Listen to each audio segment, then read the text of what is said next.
Hello, my name is Autumn Rhodes, and this is my final for the Synoptic Gospels Pathways class. I'll be flipping around my screen here, as you can tell. I have not yet learned how to do voiceover, but this will work for now. This is the presentation as shown. And the first thing I want to talk about is parables and how Jesus taught.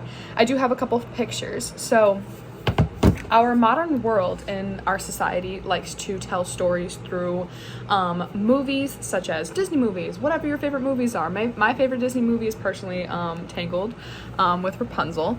And so we tell stories between movies with pictures on the screen and all of the fun things that we do on there. And then we also do tell them through books. So you can read books, do all of those things. Whatever kind of genre you like, all different kinds of genres, but Jesus's version in Jesus's time, their version of storytelling was through parables and through word of mouth. And so Jesus told these stories often. He taught humanity through them and Christianity principles through telling these parables to teach us how to live our day-to-day life through what he says. And the first one I want to talk about is the parable of the Good Samaritan.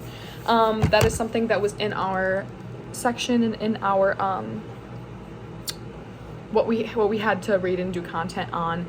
And so the Good Samaritan is basically, if you don't know what it is, it's basically just about rivalry between different parts and cultures of the world at that time. So there was Samaritans and there were Jews, and the Jews did not like the Samaritans, and the Samaritans did not like the Jews. They were enemies. And so how he taught how to love our enemies, who our neighbors are, how to treat our neighbors, is mainly through this story, and through other stories, of course.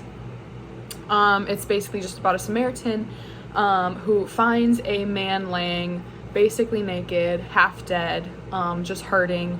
It says in the story that there are even a priest and a Levite who walked past him, people who you thought would be able to help the man and just for some reason did not.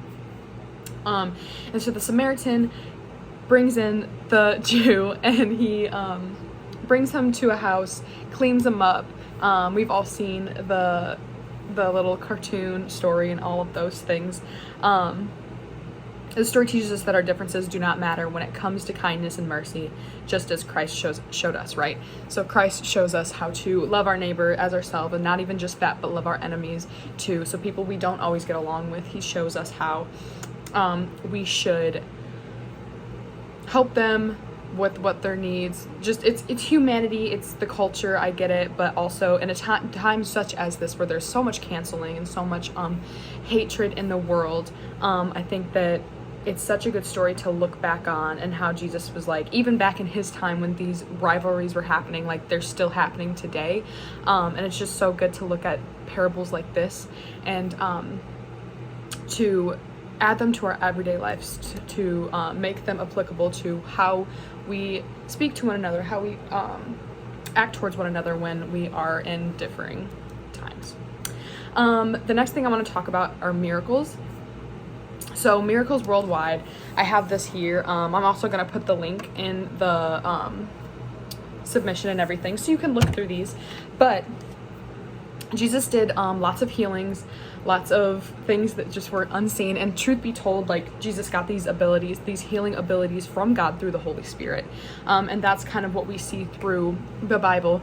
Jesus says that we now have the same healing power in us, but God and the Holy Spirit can only come into play when we ask for their help and we believe wholeheartedly that it can happen, right? So nothing's going to happen if we don't believe in it, right? So there was raising of the dead. There's personal stories in my family and in my church where people were raised from the dead. People were dead on the side of the road and they were raised. My uncle personally was dead when he was going through, he had lots of health issues. And so when he was going through that sort of thing, he was literally dead on the table, and my grandma was praying over him, and he got back a pulse and got back alive. And it was just this huge thing.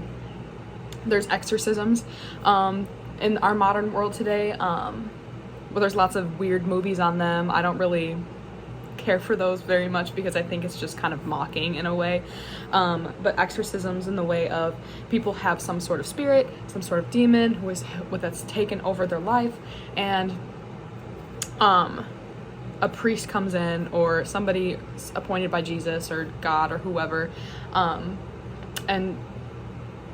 I don't know what the right word exercises I don't know, does an exorcism and gets them free from that demon and free from that. Jesus did it with a man, and the demons went into pigs, and pigs like fell off the cliff, right? And so that's what that is about. Next, I want to talk about Passion Week really quick. Passion Week is also known as Holy Week. That's how I knew it. This is a week leading up to Jesus' crucifixion. Jesus' passion for the salvation of mankind through dying on the cross is why we do it. So Palm Sunday, Monday, Thursday, all of those things, when Judas betrayed Jesus, that's what we look at through Passion Week. And that is my presentation. Thank you.